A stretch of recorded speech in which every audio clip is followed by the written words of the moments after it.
Hi friends, welcome to Sukinthiya channel. இன்றைக்கி என்ன recipe பார்க்க போகிறோன்னா முருங்கைக்காய் கத்திரிக்காய் புளித்தொக்கு சிம்பிளாக டேஸ்டியாக எப்படி பண்ணலாம் வாங்க வீடியோக்கு போகலாம். தேவையான இன்க்ரீடியன்ட்ஸ் பார்த்துடலாம். 2 டேபிள் ஸ்பூன் ஆயில், 1 டீஸ்பூன் கடுகு, அரை டீஸ்பூன் உளுந்தம்பருப்பு, அரை டீஸ்பூன் ஜீரகம், 1 டீஸ்பூன் வத்தல் பொடி, 1 டீஸ்பூன் மல்லித்தூள், அரை டீஸ்பூன் மஞ்சள் தூள், சின்ன சைஸ் அளவுக்கு வெல்லம், தேவையான அளவு உப்பு, 3 முருங்கைக்காய், ஒரு பெரிய சைஸ் வெங்காயம், ஒரு தக்காளி, கொஞ்சம் கறி லீஃப், பெரிய நெல்லிக்காய் சைஸ் அளவுக்கு புளி, 2 கத்திரிக்காய். நெக்ஸ்ட் ஒரு கடாய் எடுத்துக்கோங்க. 2 டேபிள் ஸ்பூன் ஆயில் ஊற்றிக்கோங்க. ஆயில் நல்லா ஹீட் ஆனதும் 1 டீஸ்பூன் கடுகு ஆட் பண்ணிக்கோங்க. அரை டீஸ்பூன் உளுந்தம்பருப்பு ஆட் பண்ணிக்கோங்க. அரை டீஸ்பூன் ஜீரகம் ஆட் பண்ணிக்கோங்க. இப்போ நல்லா பொரிஞ்சு வரட்டும். நல்லா பொரிஞ்சு வந்துருச்சு. இது கூட கட் பண்ணி வச்சுருக்க ஒரு வெங்காயம், கொஞ்சம் கறி லீஃப் ஆட் பண்ணிக்கோங்க. அரை டீஸ்பூன் மஞ்சள் தூள் ஆட் பண்ணிக்கோங்க. அரை டீஸ்பூன் உப்பு ஆட் பண்ணிக்கோங்க. இப்போ நல்லா வதக்கி விடுங்க. வெங்காயம் நல்லா வதங்கி வரட்டும். லோ ஃப்ளேம்லேயே வச்சு நல்லா வதக்கி விடுங்க.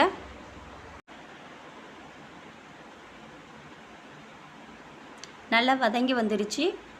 இது கூட கட் பண்ணி வச்சுருக்க ஒரு தக்காளி ஆட் பண்ணிக்கோங்க. தக்காளி நல்லா மசிஞ்சு நல்லா வதங்கி வரட்டும். ஒரு 2-3 நிமிஷம் நல்லா வதக்கி விடுங்க.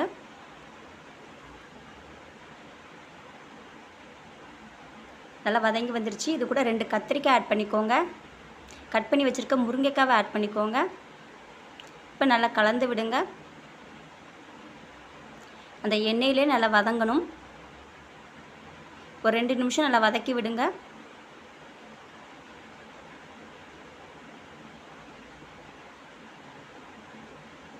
இது கூட 1 டீஸ்பூன் வத்தல் பொடி ஆட் பண்ணிக்கோங்க.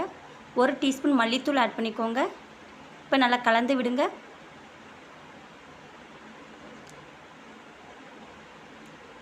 இந்த மசாலா எண்ணெயிலே நல்லா வதங்கட்டும்.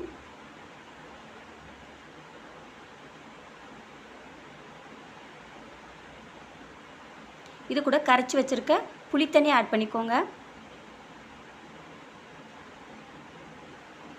இப்போ நல்லா கலந்து விடுங்க.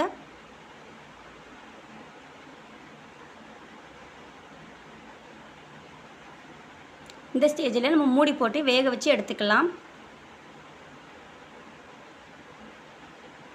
நல்லா கொதித்து வெந்து வந்துருச்சு. நல்லா கிளறி விட்டுக்கோங்க.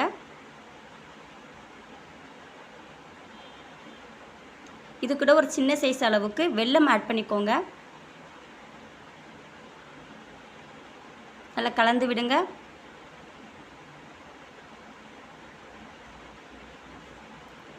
இந்த வெல்லம் உப்பு புளி காரத்தை நல்லா ஈக்குவல் பண்ணிவிடும். டேஸ்ட்டும் நல்லா கொடுக்கும். இந்த ஸ்டேஜில் நம்ம வேறு பிளேட்டுக்கு நம்ம ட்ரான்ஸ்ஃபர் பண்ணி எடுத்துக்கலாம். முருங்கைக்காய் கத்திரிக்காய் புளித்தொக்கு ரெடி ஆயிடுச்சு. இதே மாதிரி நீங்களும் உங்கள் வீட்டை ட்ரை பண்ணி பாருங்கள். சாதத்துக்கு வச்சு சாப்பிடலாம். 2-3 நாள் வச்சாலும் இது கெட்டு போகாது. இந்த வீடியோ பிடிச்சிருந்தால் லைக் பண்ணுங்கள், சப்ஸ்கிரைப் பண்ணுங்கள், பெல் ஐக்கானை ப்ரெஸ் பண்ணுங்கள்.